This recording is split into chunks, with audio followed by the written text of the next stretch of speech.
Distinguished guests, ladies and gentlemen, welcome back. We have heard Dr. Yeoh keynote on mother tongue-based multilingual education, context, theories, and practices in the morning. So moving right along, is an absolute honor to bring the stage the panel session 1, theme Past and Emerging Language in Education Issues related to mother tongue education in Malaysia. The chairperson of the panel is Dr. Hann, Research Fellow, the Institute of Malaysian and International Studies, IKMAS, Universiti Kebangsaan, Malaysia. And it's also my pleasure to introduce our amazing panelists. Dr. Selvajothi Ramalingam, Senior Lecturer, Faculty of Languages and Linguistics, University of Malaya. Dr. Yeoh, Senior Lecturer, Department of Chinese Studies, Faculty of Arts and Social Science, University of Malaya. And also Dr. Ashairi Suliman, Assistant Director, Assessment and Examination Sector, Sarawak State Education Department, Malaysia. So without further ado, I will now pass the stage to Dr. Dan Raan, the chairperson of the panel session. Welcome, Dr. Dan. The stage is all yours now. Thank you, Ms. Chong, for the introduction of the session and for introducing me. Welcome, a warm welcome to everyone for coming to this first panel session of the conference. So we are honored to have 3 distinguished panelists to share their views on issues related to the mother tongue education in Malaysia. Before we start, I would like to say that each speaker will have about 15 minutes to present. I will interrupt when 15 minutes is up. And then we will open the floor for Q&A session when all 3 speakers have presented. For the audience, you may address your questions to any of the panelists by writing your questions at the chat function or Mentimeter. We may have a second round of discussion if any panelists wish to add their remarks. Okay, without further ado, let me introduce our first panelist, Dr. Selvajothi Ramalingam, who is a senior lecturer at the Department of Malaysian Languages and Applied Linguistics, Faculty of Languages and Linguistics at the University of Malaya. He is also a writer for the Form 3 Tamil textbook and Form 5 Tamil textbook, and also an external examiner for the curriculum review of the Malaysian Institute of Teacher Education for the Tamil Language Degree Program. Dr. Selvajothi Ramalingam will be sharing his viewpoints about the national integration in Malaysia. So the question is the vernacular schools promoting or preventing? Dr. Selvajothi, the floor is yours. Good morning, very good morning. Thank you for the chairperson for your kind introduction. My research topic is national integration in Malaysia. Is the vernacular schools promoting or preventing? Before that, we have to understand the concept of national integration. What is the meaning? How we can define the terms of the phrase of the national integration? Ridger and Spencer explained that in the broadest sense, integration means the process by which people who are relatively new to a country become a part of society. Relatively new, meaning to say that the roots do not reach deeper than 2 or 3 generations. From historical perspective, Chinese and Indians in Malaysia, we brought into Malaya under the British rule, and now Tamil schools have reached about 200 years. Apart from that, another scholar, Gurpreet Kaur, defined national integration is the creation of a feeling of oneness where the diversities are recognized and respected by absorbing a sense of nationhood. Meaning to say, this diversity is recognized by multiracial society, should be recognized by multiracial society. They not only consist of 3 main races, but also the Orang Asli ethnic group in Peninsula, as well as the ethnic groups in Sabah and Sarawak. This recognition is something that is important to the multilingual atmosphere, multilingual culture, and multi-religious society in our nation. Integration is an essence that act bringing people from diverse background and culture to be united, yet at the same time keeping their original identity without changing it. We have to emphasize on we cannot change our own identity. We have to keep our original identity to achieve the national integration. Then what is the need for the national integration of our country? If there is a multi-ethnic, if there's a multicultural, if a multiracial, religious, then the question of integration will be arise. So although their backgrounds are different, but they need to be united to achieve unity. That is a key point, and the point we should to give emphasis. Vernacular schools in our context. Malaysian schools since pre-colonial period have adopted different mediums of instructions to accommodate the multi-ethnic communities comprising three major groups, as I mentioned just now.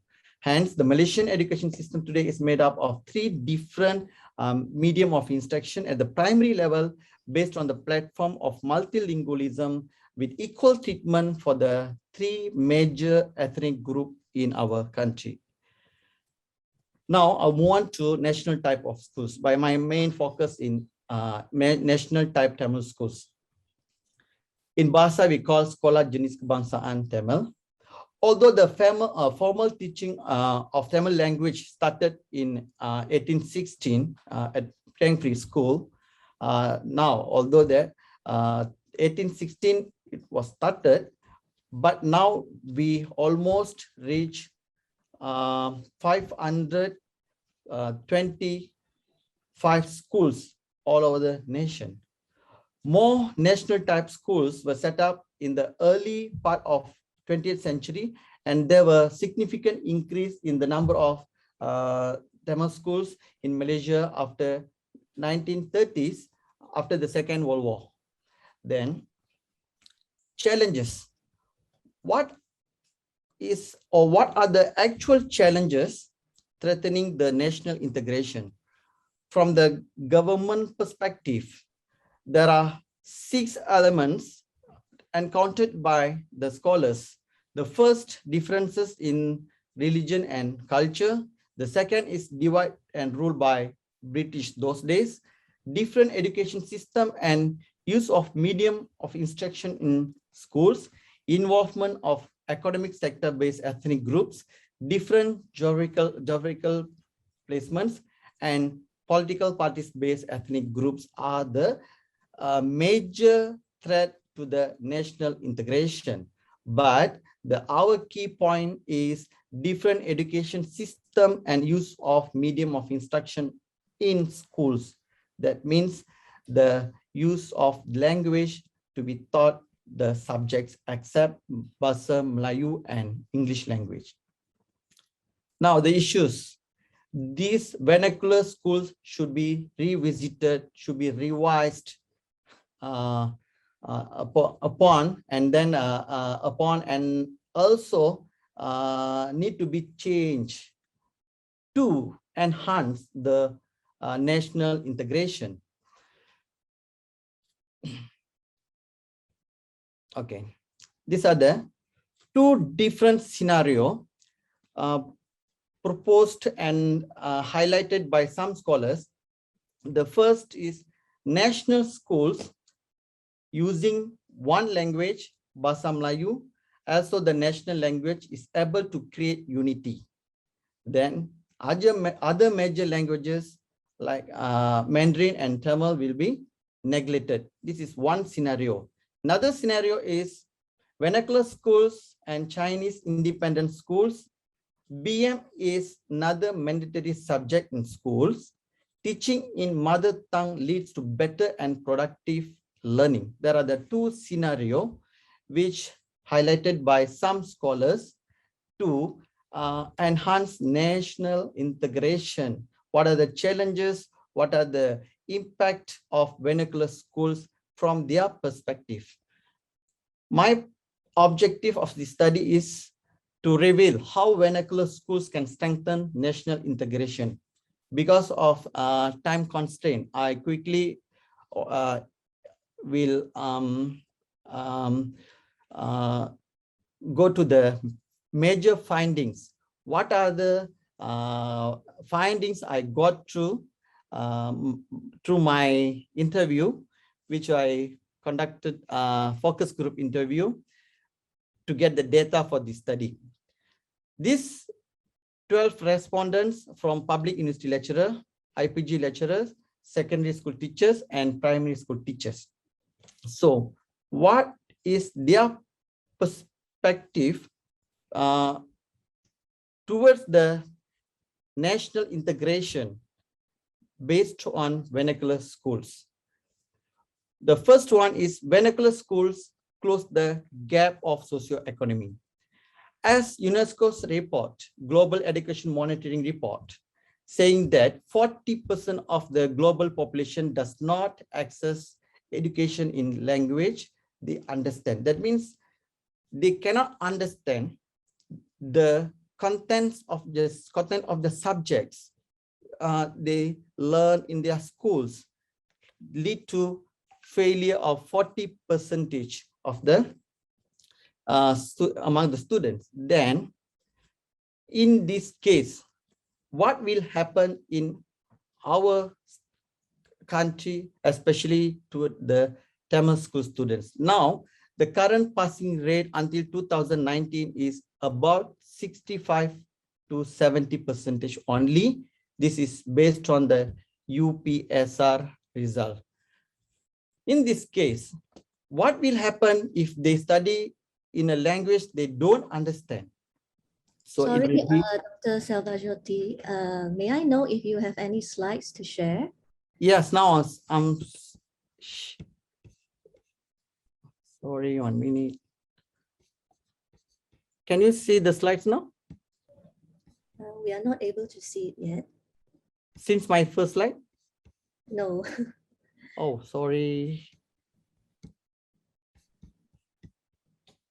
1 minute, sorry for that.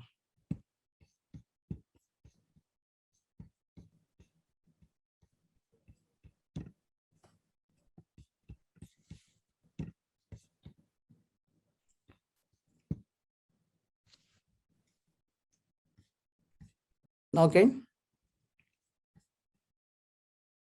Excuse me. Yes, Dr. Selvajothi. Now you can see the slides? Yes. Yes. And, Oh, sorry. Okay, so it doesn't matter. So I quickly go to the findings, because due to the time, how many more minutes I have, please? To the chairperson.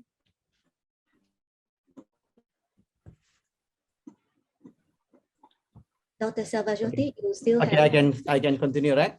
Yes. Okay, so UNESCO Global Report. Before you go on, Dr. Selvajothi, could you please put your slides on full screen mode? Is it possible? Yes. Thank you so much. Thank you.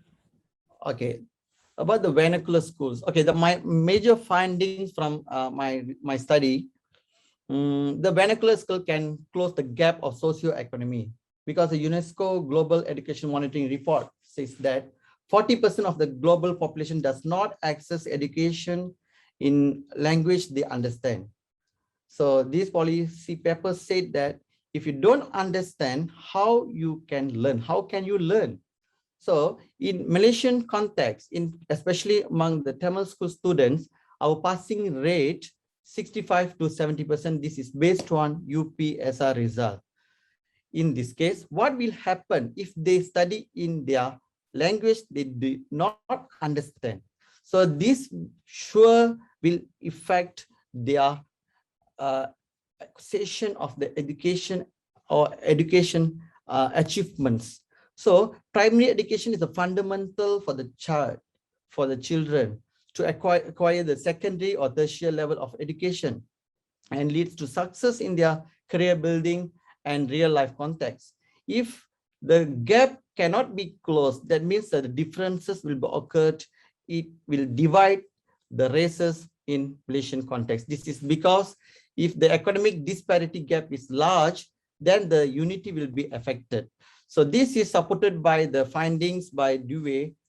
Democratization of education means opportunity provided for everyone to succeed in education and to use education as a key tool to succeed in life and enjoy better quality life. So this we call as a democracy of education. So this democracy of education could be achieved by the vernacular schools. We can give the education to the children, those who are have the background from the, in Malaysian context, we call it B40. That means their home language or mother language is Tamil language. The second is Bahasa Melayu as national language. Bahasa Melayu was a teaching subject, was introduced in 1945. That means almost 75 years. And as a medium of instruction was introduced in 1970s, about 50 years. So we have to see this from historical perspective. Now we already reached about 50 years.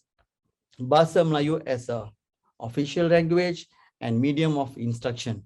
So from the national integration means when the community, even though they are multiracial, multicultural, multi-religion, they will play in the common ground we call Bahasa Melayu as a national language. Yes, of course, it is a great effort to ensure the sustainability of this harmony in our country.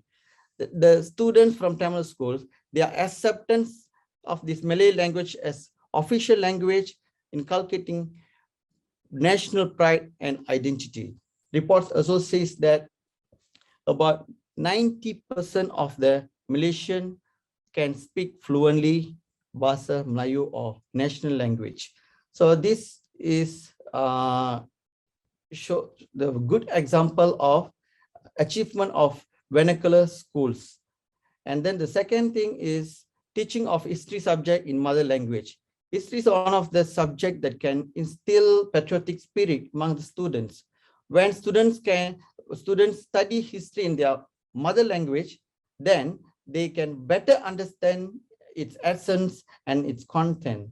In now, we would say that in primary level, students study this history subject, they can understand more detail and they can understand the concept of the king, concept of the country, leaders, the unity, the national pride, so on, through this history subject when they learn this subject in their mother tongue.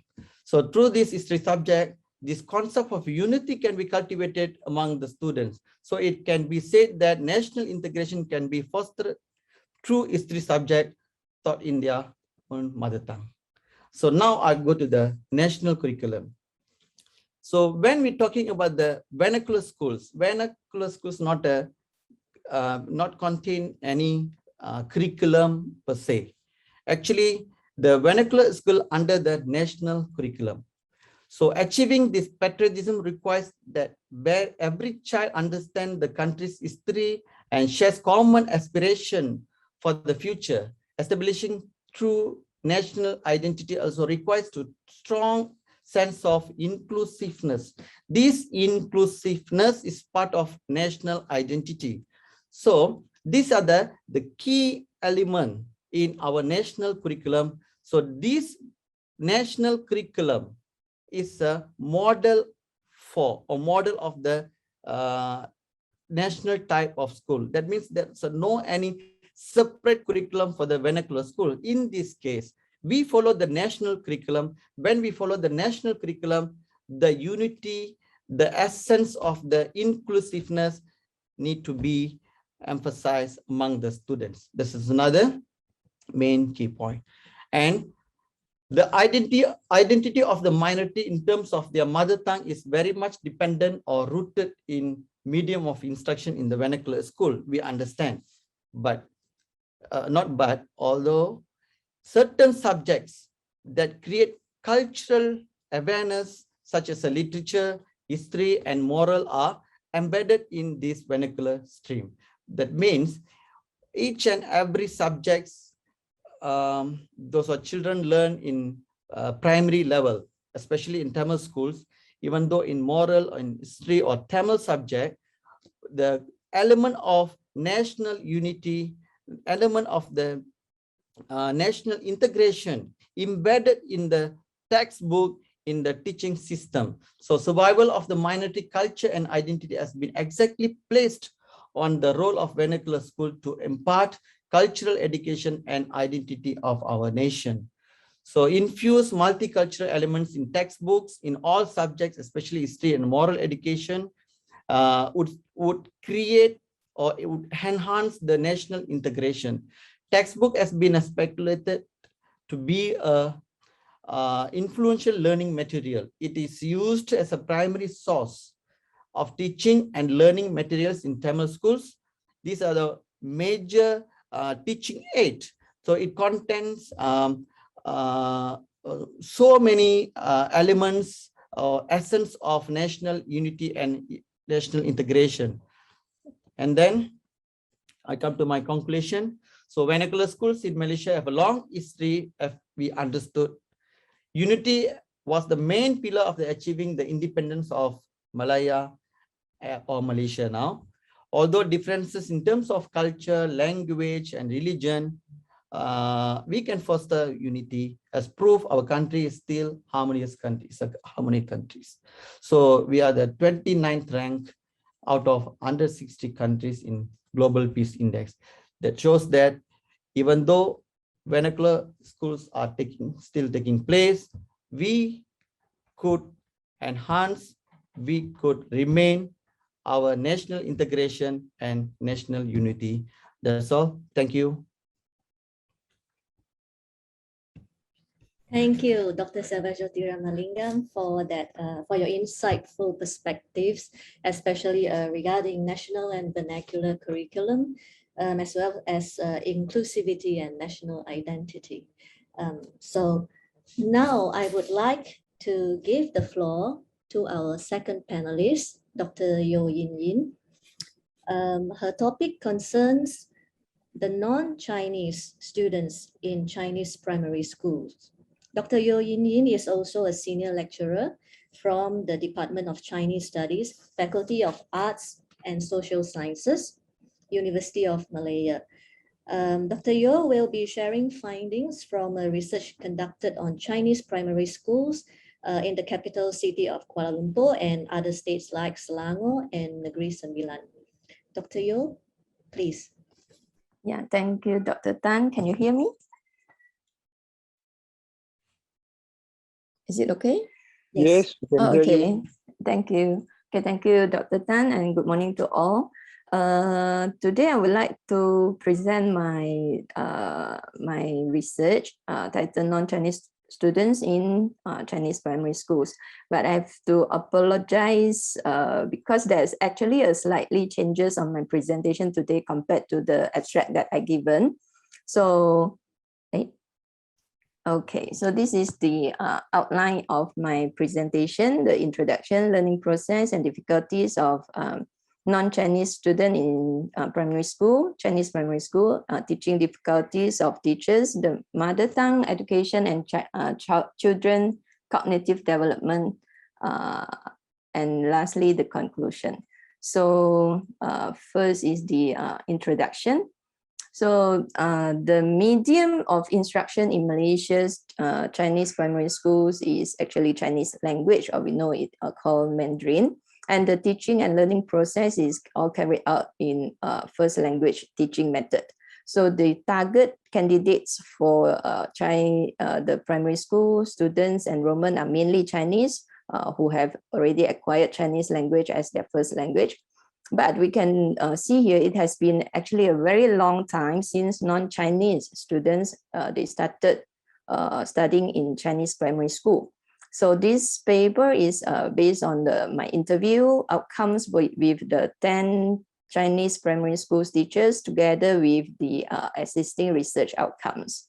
So as we know, according to the statistic, the numbers of Chinese primary schools are now 103,001, and from year 2010 to 2021, the numbers of students decreased from 600,000 to 500,000, the numbers I show here. But the ratio of non-Chinese are increased from 11.84% to 19.75%. So the number of non-Chinese students in certain states are even more than that, not just the 19 and 75% are not like equal to all the primary schools. So in this case, the Chinese language is not the native language of non-Chinese students.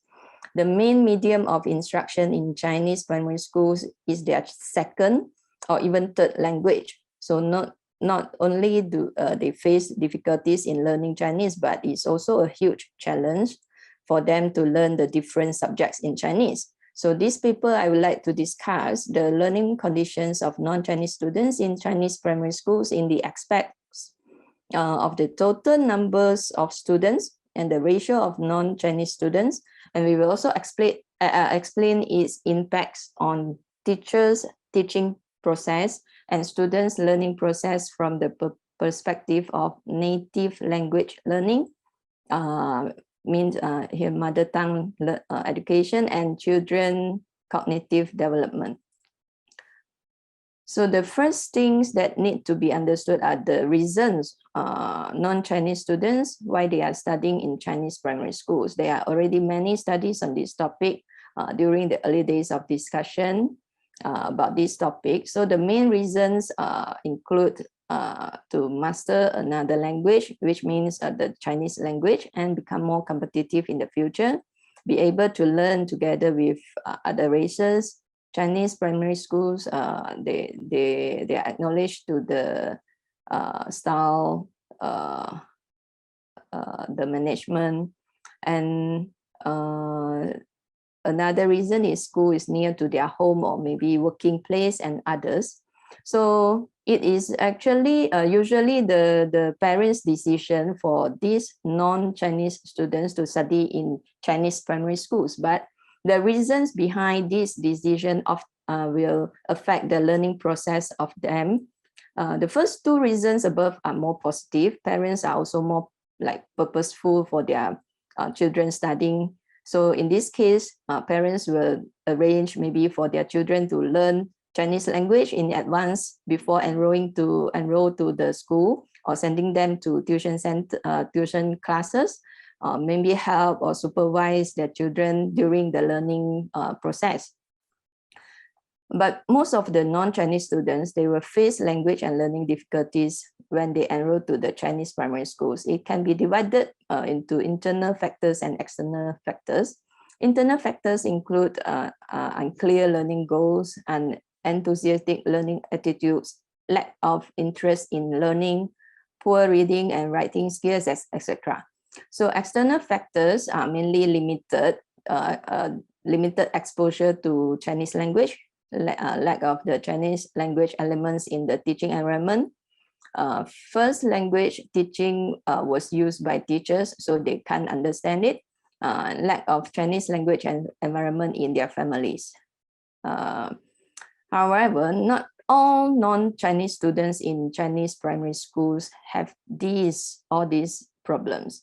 It was found that in some research, non-Chinese students, they are more active in learning Chinese language than when the Chinese primary school have larger numbers of students and have more Chinese students.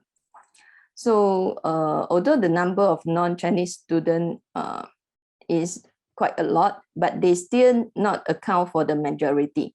So Chinese students, they can create a Chinese speaking and learning environment where these non-Chinese students, they can learn well. So based on various studies and interviews conducted, we found that non-Chinese students who study in SJKC that are larger in the numbers of students and have a higher ratio of Chinese students, they were studying in a more Chinese language environment. So they were having more opportunity in using Chinese language.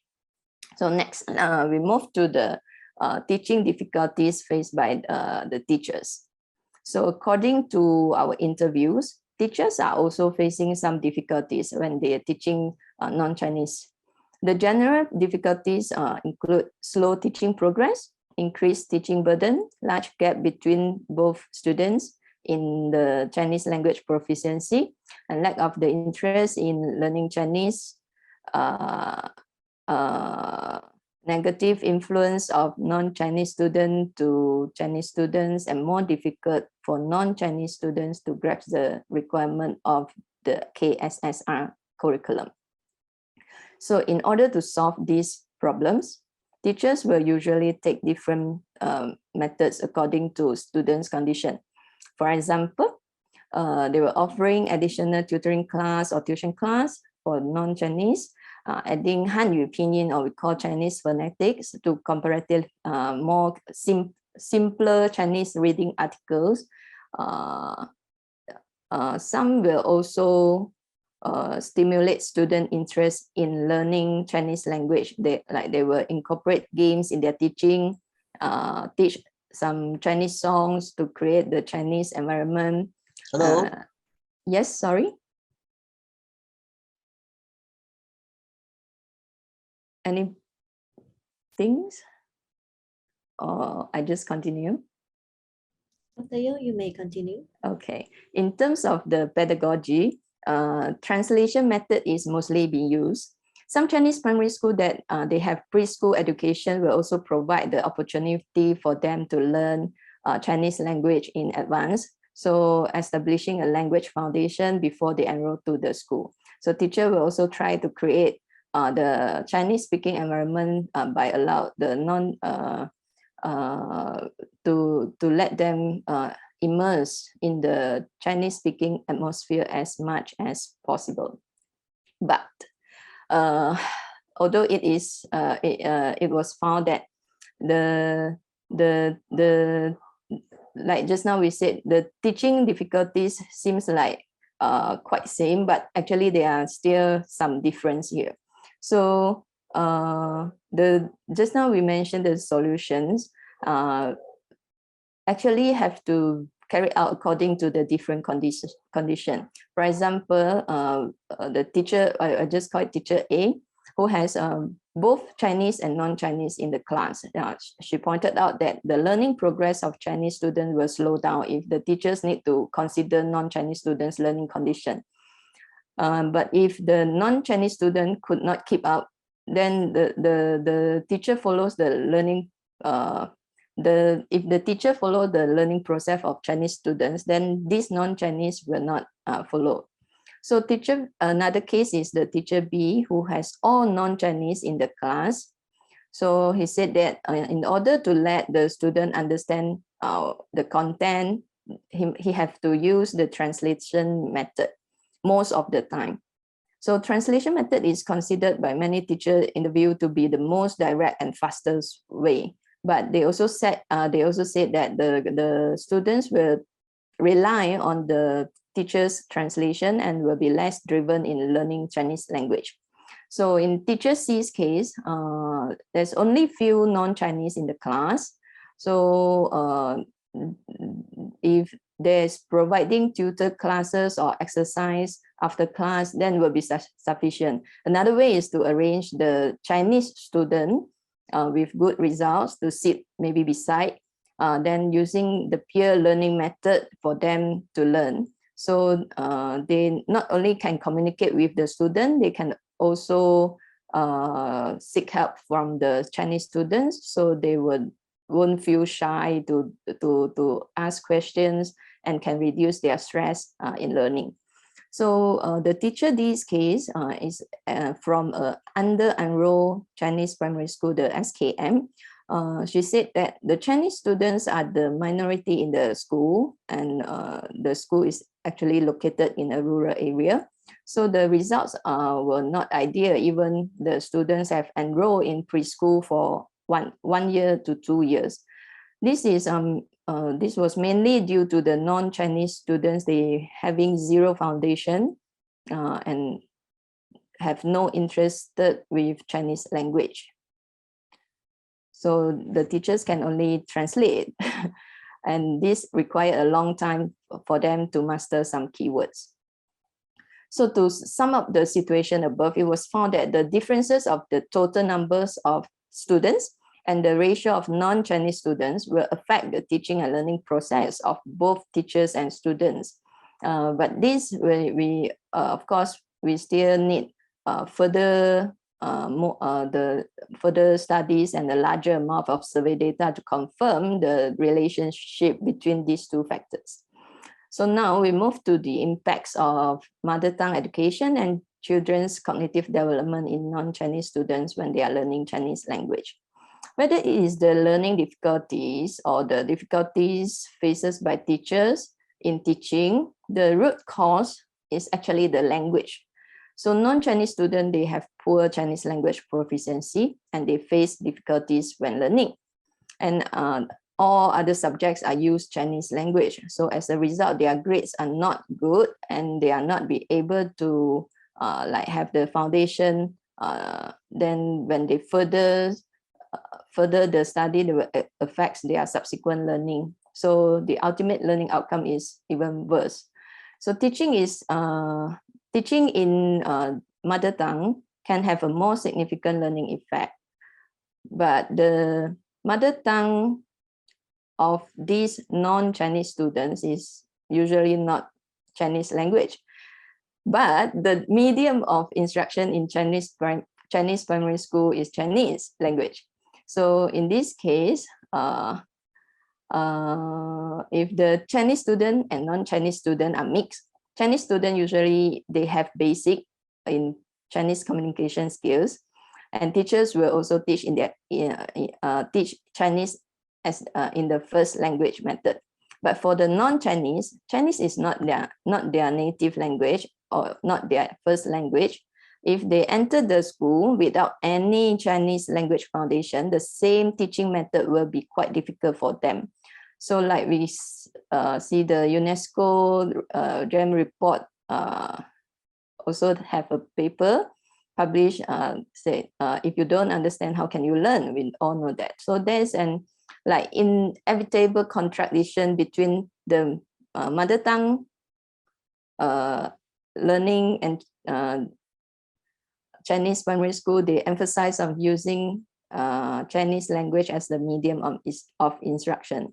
So through the interview with the teachers, we found that the teachers actually, they hope to be able to teach in Chinese, but the real teaching condition actually depends on the 2 points we mentioned just now.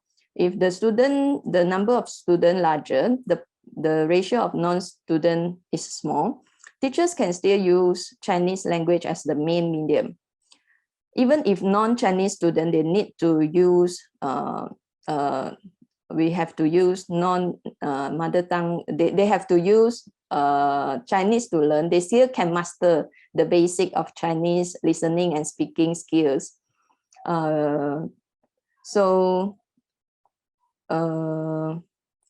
Since, I'm sorry,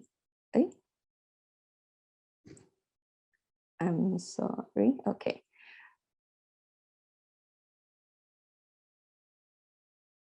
Okay. So if they have to use Chinese language when they entered to the school, then surrounded there are many Chinese students, so they have a very rich like Chinese language environment, so they can acquire the target language very soon. So this is what we call the immersive learning. Immersive learning is actually originated in 1960s in Canada and is popular in North America. So it is a teaching model for a second language.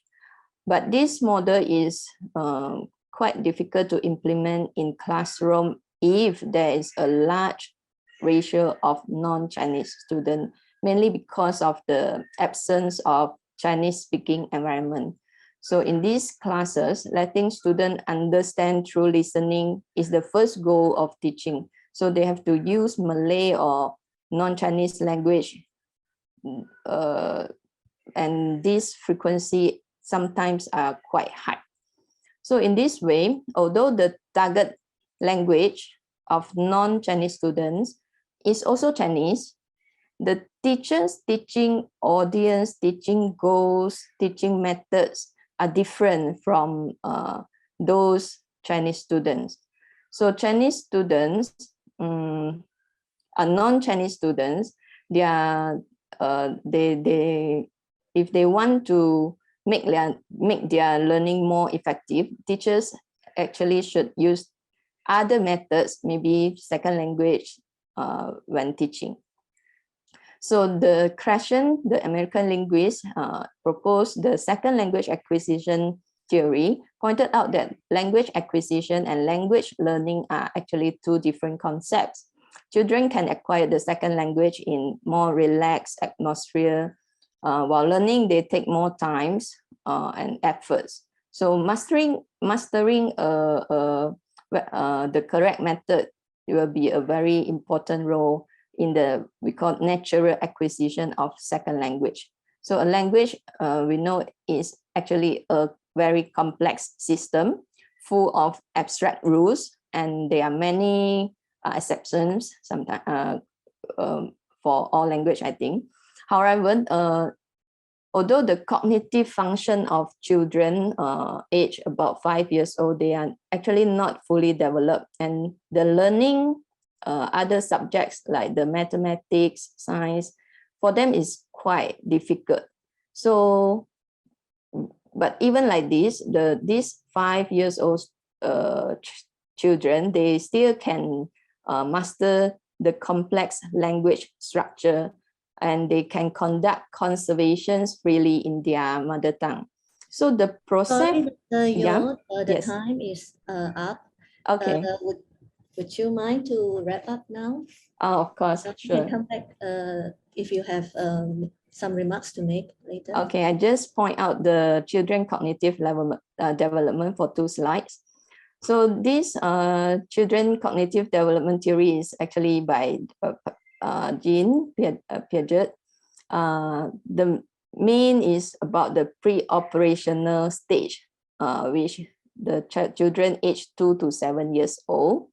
So during this stage, the student able to think symbolically, so they are more matured in speech. So this is the best period for them to acquire the mother tongue or the second language. So if we can understand the effects and how to do it better, then it will help to learn the second language better.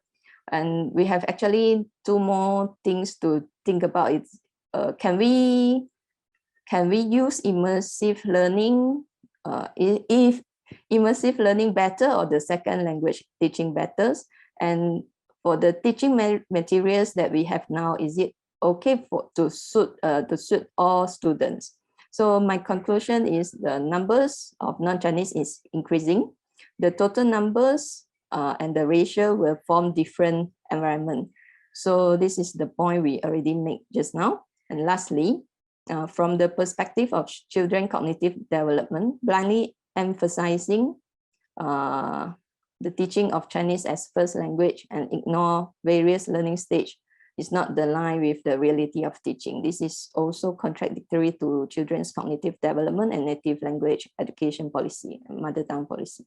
So when the teaching audience is different, teachers should make corresponding adjustment in teaching methods. But how to choose between these two is another topic to discuss. Thank you. Sorry for, thank you.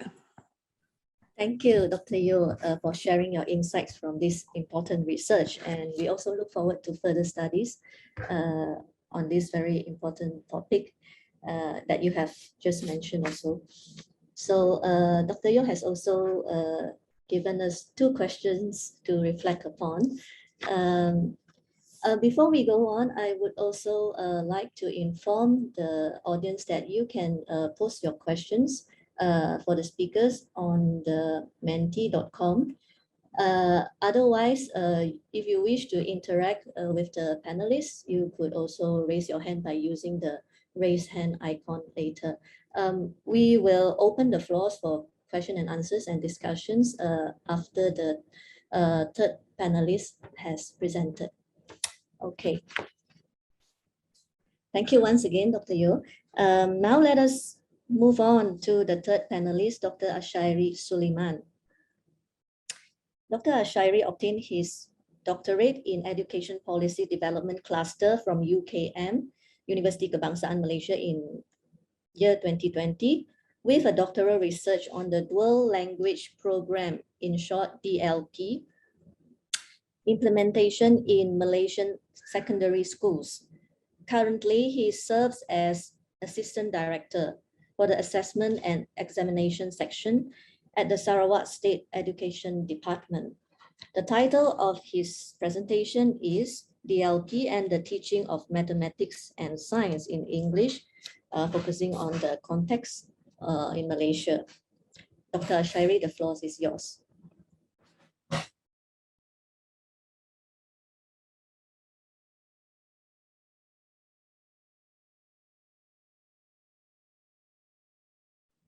Dr. Ashairi, please unmute yourself. Yeah, sorry. Thank you very much, Dr. Tan. I hope the voice is very clear from my side. Can you hear me? It's very clear. Thank you. All right, thank you very much once again. A very good day to everyone. So today I'll be presenting on Dual Language Program, DLP, and English for Teaching Mathematics and Science, PPSMI. This topic is given to me. And to begin with, I might be speed up my presentation because I have quite a number of slides here. So when we talk about educational policy development, we talk about how policies in Malaysian education system has always changed, evolving from one time to another. And we have seen that there are a lot of transformation has taken place, and that includes the 2 major issues that I would like to present on our presentation today.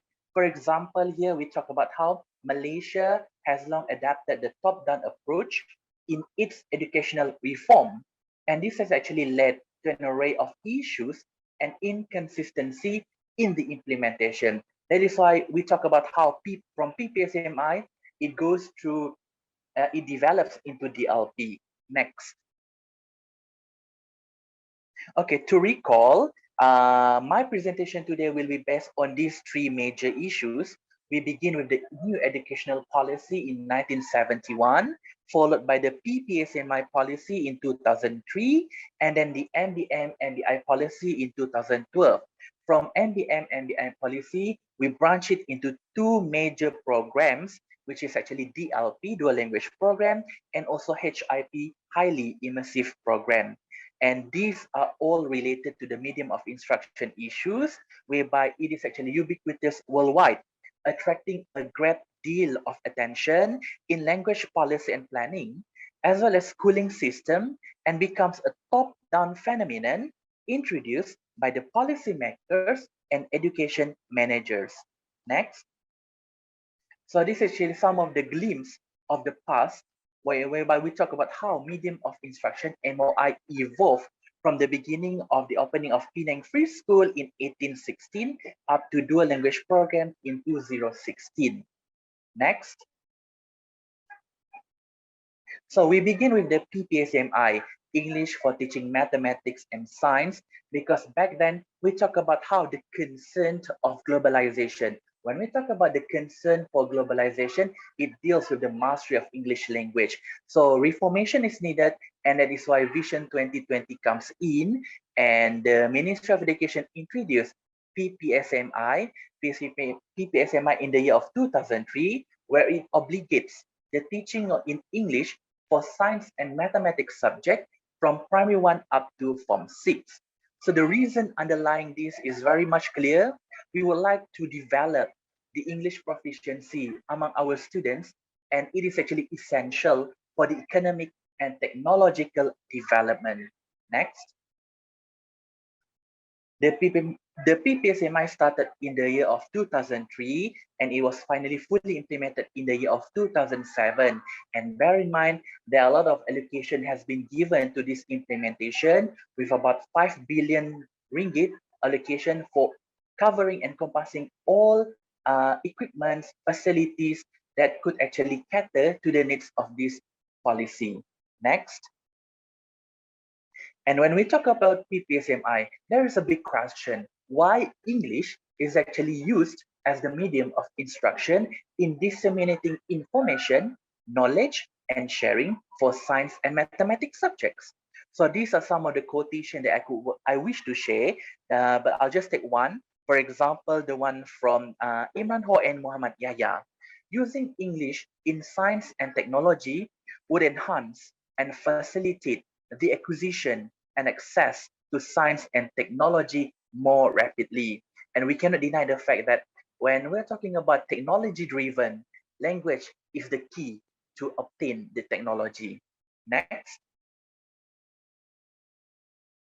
Alongside the implementation of PPSMI, there are many issues unraveled within that a decade of implementation. Partially, most probably, more prominently, it derives from the issue of students' competency, teachers' competency, teachers' proficiency, and also the resources issues. So these are some of the local studies that have been conducted pertaining to the PPSMI implementation. Next.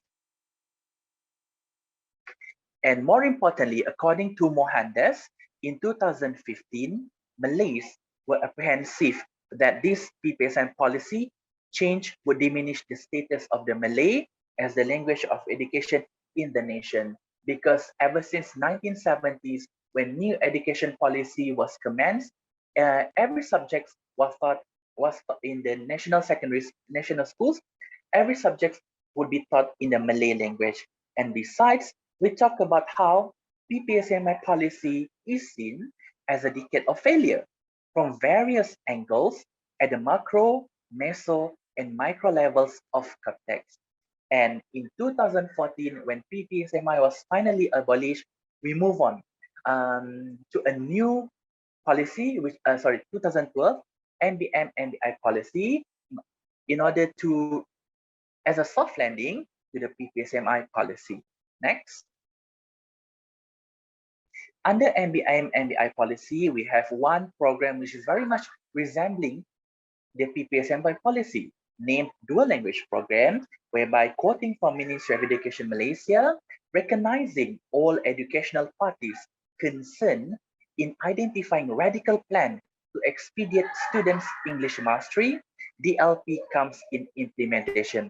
It should be taken into consideration here that in order to compensate the abolishment of PPSMI, as well as to cater to the needs of several parties demanding for the continuation of the PPSMI, DLP comes in implementation, focusing into four major criterion: sufficient resource, principal or headmaster's readiness and willingness to practice DLP in the long run, parental demands and support, and finally, the performance in Bahasa Melayu needs to be sustained and remain.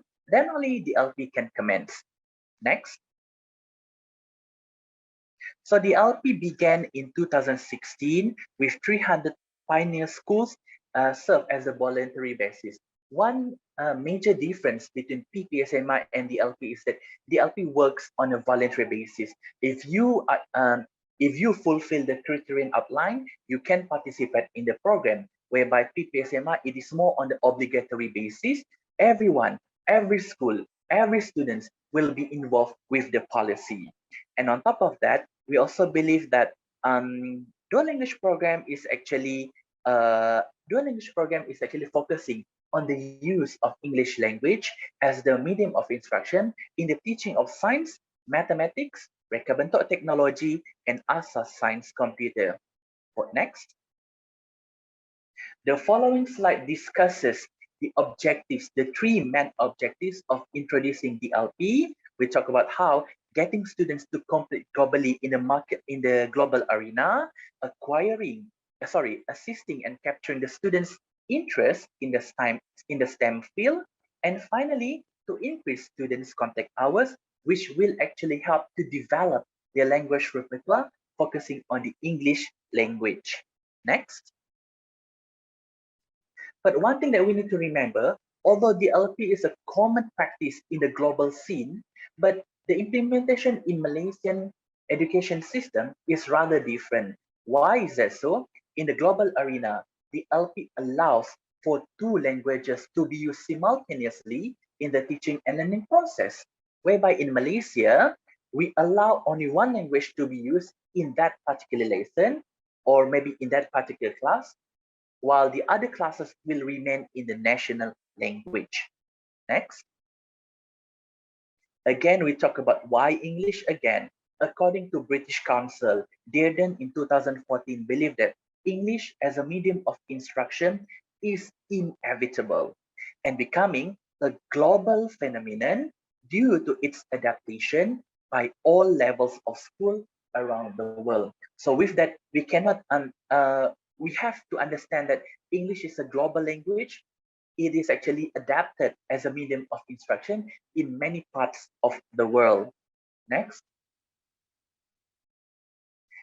Resembling PPSMI, there are some issues raised alongside the implementation of the DLP. As of 5 years of implementation, we talk about how nationalist and also vernacular schools proposes that the DLP is actually resembling PPSMI, an experiment which was proved to be a failure, incapable to increase the students' learning in science, mathematics, and English. Besides, some of the proponents argue that the DLP defeats the Article 152 Federal Constitution and the Education Act. And in the early years of implementation, me, myself, with my team, we conducted a study, and it was found that only 50% students were ready to learn science and maths in English. Next. Similarly, language issues hampering the teachers and also the students, incompetency among the teachers and the students in their language repertoire will actually lead to issues in the implementation of the DLP. Besides, another difference between PPSMI and DLP is that during PPSMI, the textbook, resource books are all provided. There are a lot of allocation given to cater to the needs of the teaching and learning, whereby during the DLP era, everything will be borne by the school. They have to come with their own materials, resources to provide the teaching and learning process. The ministry will only provide the textbooks that will be used in the teaching and learning process. Continue. Okay, zooming into my own research, as mentioned by Dr. Tan earlier, during my doctorate years, I conducted my dissertation was on the DLP implementation in the Malaysian secondary schools, whereby we focus on 4 different lenses, focusing on the students, teachers, school administrators, and also the DLP parents. Nationwide, we go on to all states, focusing on different types of school, different localities, and geographical locations. Next. So these are the samples really involved in our study. Next. So when we look at the understanding of the program, we believe that the students and parents actually demonstrate displaying a positive side of the program. They believe that the program will actually increase the learning interest in science. However, on the other side, when we talk about the teachers, the DLP teachers, they were quite against with the statement, where 49% of the teachers in our study believe that DLP will actually will only 49% of the teachers involved in our study believe that DLP will actually increase the learning interest in science. On the other hand, we talk about how DLP strengthens the English mastery. Yes, almost more than 70% of the respondents agreed to that statement. Next. Moving on into the readiness in the program, because this study was conducted in the early years of the implementation. So the students are portraying their readiness are more because of the teacher's provision, the teacher's support, the teacher's assistance in the program, which actually boosts the confidence in the program. However, on the other hand, for the teachers, they were found to be less likely to be ready because of the limitation in their language competency and also proficiency. Next. Moving on into the acceptance towards the program, we can see here that parents and school administrators are more positive toward the program, whereby teachers were found, teachers category was found to be on the lowest positivity. For example, here, 57% of the teachers believe that DLP is well received by the interest group. In fact, 61% of the teachers believe that only 61% of the teachers believe that DLP implementation should be continued, whereby almost 40% of them believe that it should be stopped. Next. Moving on into the reasons of enrolling in DLP, there are three major reasons leading to why they participate in the DLP. They take up the DLP challenge. The first one will be improving the English. Second one will be on the future purpose. And finally, it is very much related to the school factor. What do we mean by school factor here is that for certain schools, they implement the DLP on for all classes. That means the students, by hook or by crook, they will be in the DLP lessons, regardless of their competency, English competency, and also proficiency. Next. Challenges in the DLP, there are three major issues here, as I discussed earlier, and this is very much prominent, evident even during the PPSMI era. We talk about how students limited language mastery. Some of the students, maybe they are good in science and mathematics, but not so much in their language aspect. So this would actually pose a threat or even risk the students if they are to be in the DLP. The second challenge will be on the teacher's language competency, because we believe that not all teachers are the product of the PPSMI. Some of the teachers are taught in the Malay medium. So when they are asked or assigned to teach in the English lesson, they find it very much challenging, and it can actually lower down their confidence in delivering the lesson. And the third one will be on the insufficient and limited materials. As I mentioned earlier, DLP, every resources, every materials will be borne by the school, by the teachers, except for the textbook and the resource book. So there is an issue here. In the early years of the implementation, the bookstores are running out of stocks in preparing, in catering to the needs of the schools and also the teachers. Next. And recommendation to better DLP. So these are some of the proposals given by the respondents. They believe that bilingual strategies should be practiced because the dual language program itself is actually portraying that two languages should be used simultaneously in the teaching and learning process. Secondly, solidifying English proficiency regardless of the teachers and also the students. And finally, improving the references, which means the textbook division, the Ministry of Education, and also the publishers should work hand in hand together to provide, to cater, to supply the references for the use of the students and also the teachers. And moving on to the last one, as a concluding remark here, either PPSMI or DLP may actually valorize the student's standard of English, besides assisting their future marketability in the global arena? Okay, I've happened to notice one of the question here. Currently, the Sarawak State is actually implementing dual language program as a compulsory program beginning from primary one in 2020. So that means every primary one students will be learning science and mathematics in English. At one point, it can be seen as a good move because we are equipping students from the early age.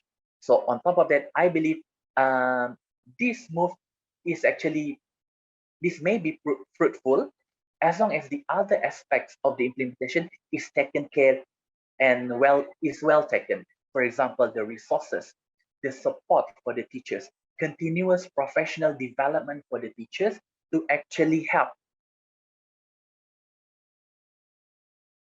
the students and also the teachers in the teaching and learning process. So we are still looking at it because this is the second year of the implementation. Without doubt, there are some issues pertinent to the implementation, but I believe at one point, if the implementation is well taken care from every aspect, I believe dual language program will actually be a fruitful one for the Sarawak government. The second, moving on into that, Malaysian education policy has to provide diversity because we talk about how students are coming from different backgrounds. They have different language competencies. They are of different socio-economic status and backgrounds. So that's why the Ministry of Education has to look into this issue because we would like to narrow down the gap between students who are competent and students who are less competent. Besides, this is very much important because we are talking about different interests and to equip a horizontal stratification. And finally, we talk about how a well-implemented program or even policy, educational policy, will actually provide access to optimal conditions of academic development. With that, thank you very much. I am returning the session to Dr. Tan. Thank you very much, Dr. Ashairi Suliman, for sharing about the progress and the recommendations regarding the implementation of the DLP. So since we have already received several questions, I would like to now open the panel up to questions. I believe that the first question was addressed to Dr. Selvajothi Ramalingam. Let me read the question. What percentage of Tamil population in Malaysia have Tamil as their main mother tongue and their strongest language? The rationale for this question is because many Tamils in Singapore these days are becoming English dominant.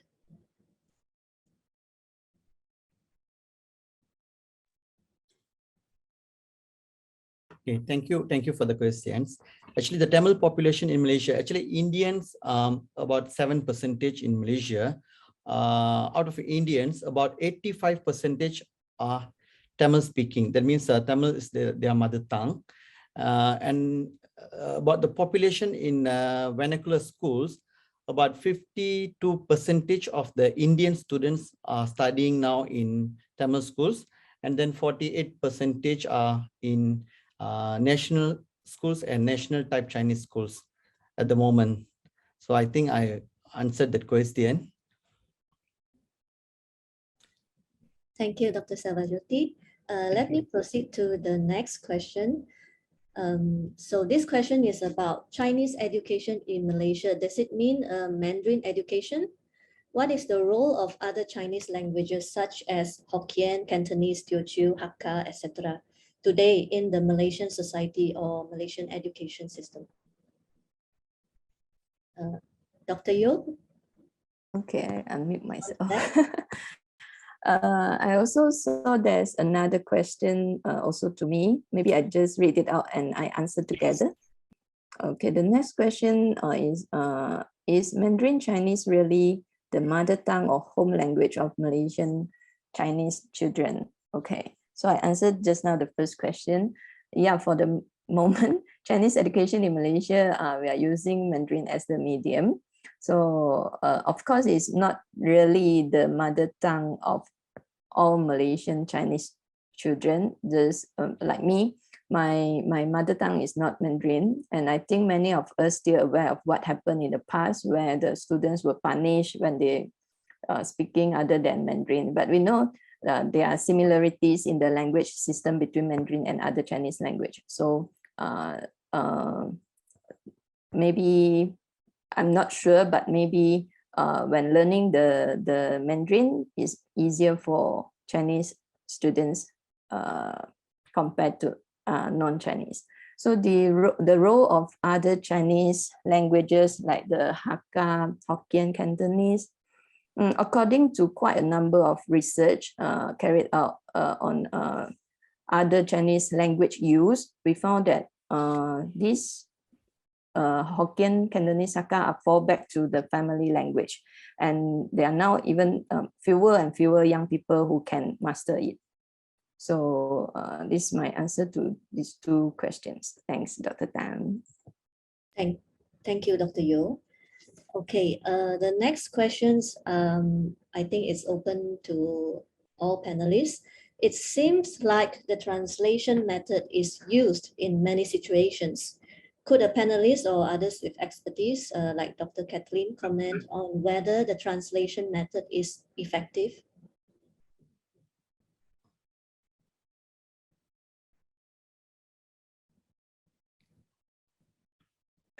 Maybe this sentence from my PPT, I answer first. Maybe Dr. Kathleen could, yeah, Dr. Kathleen.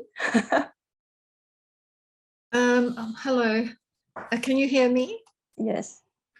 I think that the translation method is, translation is a really fantastic approach. The old grammar translation method probably is not the one we want to go to. But because the old grammar translation method seemed to be focused on specific focus on grammatical correctness. The translation method, as it's being rethought and reused in bilingual education, is the most effective way of ensuring that the students have actually understood what's happening, where they put things into their own words. So translation in terms of ways of summarizing, ways of expanding, ways of using paraphrasing and so on, those are part and parcel of a process whereby one is able as a teacher to check that the students have really understood what's happening. So I use translation a great deal, but I use it in combination with just checking that the students have understood what's happening, but also I use it as a mechanism to try to create some kind of a balanced development of academic proficiency in two languages in the university context. So I often structure a translation component into every single, well, in fact, I use translation in every single assessment task, that there's a particular focus on translation that I ask the students to engage in, whether they are monolingual English speakers or whether they are bilingual or multilingual students. I expect all of my students to engage in some form of translation. Sometimes, as I say, it is about being able to summarize something that's quite complex in the other language. I don't know if that's helpful. Thank you, Dr. Kathleen, for your comments. Does any panelists want to add on that? If not, we can move on to other questions, which I believe are addressed to Dr. Ashairi. Yes.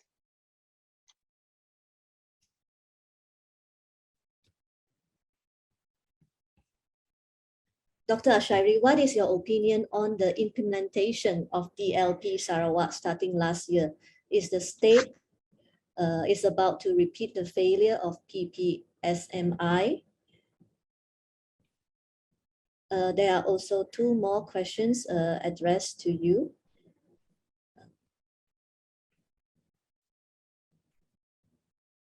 Would you like to address to the first one first before we move on to the other two, or you would like to me to read all? And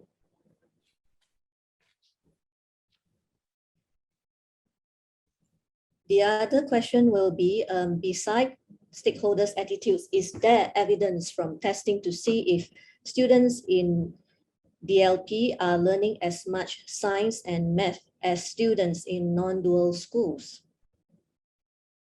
Okay, so I'll respond to that question. So basically, during my time when I did the study, I did not touch so much on the effectiveness of the program, how they perform in the subject. But I would like to share one of the study done by the Ministry of Education. They did a pioneer study on that because, and it was also published in the annual report, Ministry of Education annual report, I think 2018 or 2019. And also some gist of the study was also presented in the local newspaper. They mentioned that the students from the DLP classes are performing similar to those who are from the non-DLP classes. But it was done in the early years of the implementation.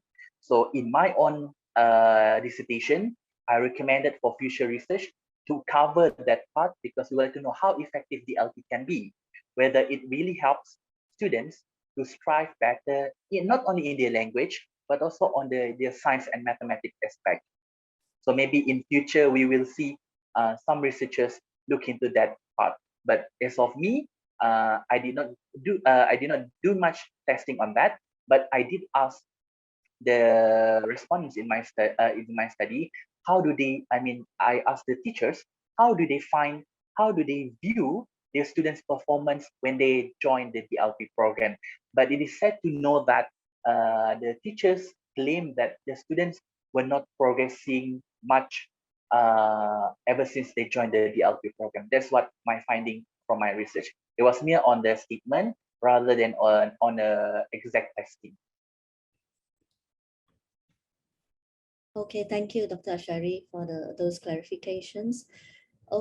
Here we have a question. I think any panelists Dr. Tan? can respond to that. Yes? What?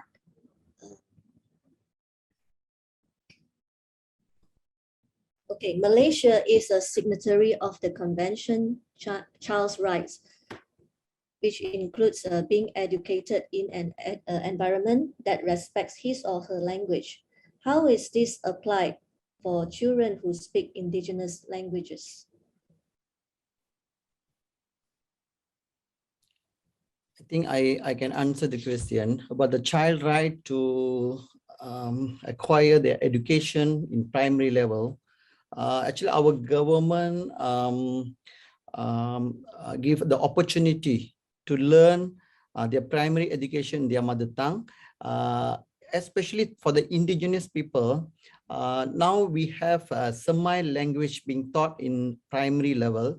We call it K9 program. That means students from standard 1 until form 3, they will be study in a different environment like a hostel program. The children will be stay there to acquire the language, to excel in their education. All the facilities are taken care by the government. Apart from the education opportunity, just now I mentioned about the Semai language, right? The Semai language is one of the major population among the indigenous people. But I think, if not mistaken, about 50,000 of the ethnics, Semai ethnics, are studying that Semai language. So now we have a special program under the Ministry of Education. We have textbooks, we have examination until the PT3 level. So soon, I think, until SPM level. So that means the child's rights always taken care by the government, I guess. And then I want to use the same this opportunity to answer the question about just now we mentioned about the the question about the translation method, right? Translation method we might use is one of the best method, but the teacher must acquire the translation knowledge. Then only they can use that technique. If not, they could not deliver the cultural differences, the structure sentence, all different from one language to another language. In that case, the translation technique can be used, but the teacher must be excel and well understand the translation methods. Apart from that, maybe they might use the trans-languages skills, trans-languages strategies to teach the subject. Because just now, I think one question about the 80% of the teachers use mother language to teach English subject. So how can help? From my perception, it not that I think we cannot say we can't use that approach. We can actually, but the problem, because we must make sure that students understand the concept. Then only they can understand, they can use in their daily life. Without that, maybe they left out. This technique might be won't bring the language acquisition the rapid way, but it will be slow and steady. So, but the main and fundamental thing is we must give the knowledge to the student through whatever language they know or they knew. Thank you. Thank you, Dr. Selvajothi. Okay, there is a question also addressed to Dr. Ashairi. The question is, Dr. Kathleen commented that in multilingual European schools, maths and science are always taught in the mother tongue rather than an international language such as English. What is your comment? Okay, I agree on that part, because when I read on the literature, most of the countries, they use mother tongue as the language to disseminate science and technology, science and mathematics. But getting back into the concept of what Malaysia has inspired to be via Vision 2020, and the needs to be competent in the global arena. So that is why they believe English is one of the language that could actually help the students. But as I mentioned earlier, the context that we are using the dual language program in the Malaysian setting now is rather different from what is used in the global arena. I always believe that it is good to have both languages simultaneously, because we can actually help the students to develop their own national language, besides acquiring the international language. So if it can be a two-pronged approach, I don't see there is an issue about that. That's why I thought that if they can, if dual language program in the Malaysian context is similar to what is practiced in the global context, it will be more fruitful and more benefits. Thank you very much. Thank you, Dr. Ashairi, for your comment. Okay, one more question. I think anyone can answer. With reference to the earlier preschool question, this question. Okay, sorry. The question is, in preschools, children learn 3 languages simultaneously, starting at age 4, via writing, speaking, listening, and reading. How many struggle to master them? What's the solution to this issue?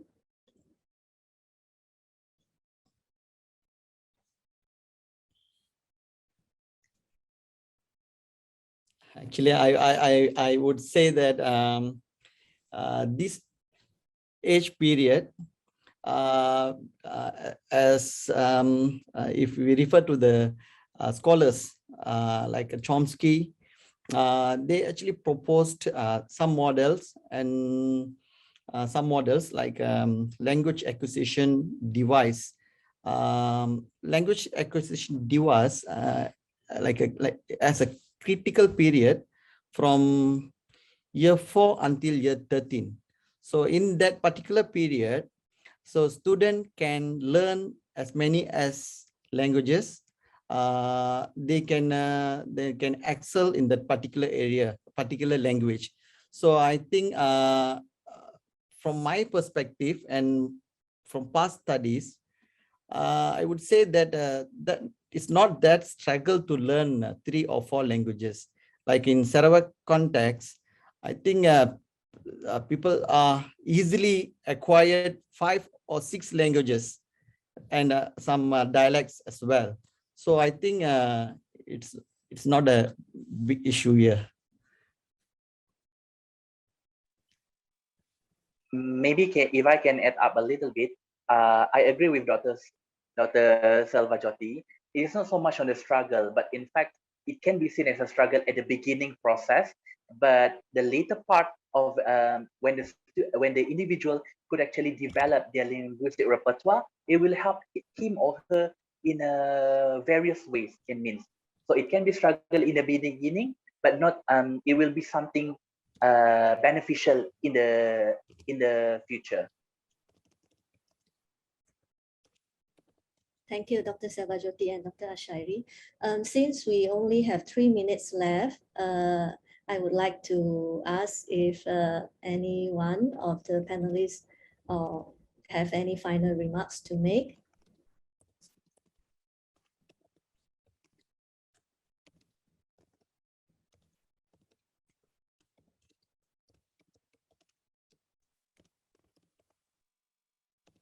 Maybe I can say a little bit, Dr. Tan, to begin with. Yes, please. Okay. Language is at the heart of individual. Everyone knows language. So regardless of what language you are acquiring or you are learning, just be positive about whatever challenges or hurdles that you are facing, because at the end of the day, language connects people. Thank you very much. Thank you very much, Dr. Ashairi, on that. Dr. Yeoh, would you like to add anything, or is there any points that you didn't have enough time to mention just now? I think never mind. Thank you. How about Dr. Selvajothi? I think based on my research topic about the national integration and national unity is the thing very hard to measure. So even though we can assure that through the vernacular school, we still have a space to enhance our national integrity and national unity because we have all the opportunities. So I think we can. That's all. Thank you. I would also like to draw your attention to the chat function, where you can also see some comments or responses from our distinguished speakers regarding the questions posed to the panelists as well as to everyone here. So you may refer to that here. So once again, I would like to say a big thank you to all our distinguished panelists and everyone who has contributed to the discussion, either through your comments, feedbacks, or questions. So thank you. Thank you, everyone, for participating in this panel session. So I will pass the floor back to our MC, Ms. Chong. All right, thank you. Thank you to our distinguished speakers for the frank and valuable discussion. The issue discussed, national integration, teaching matters, Vernacular school, PPSMI, are very relevant in Malaysia context. A very big thank you also to Dr. Tan for chairing the session and make the session a very smooth, successful, and meaningful one. Thank you so much, everyone. Thank you. For your information, the Secretariat will upload the recording to the official website after the end of this 3 days conference. They will also upload the slideshow or the papers to the website upon the approval from my presenters. So you are welcome to download the files or watch the replay of the conference on the official website.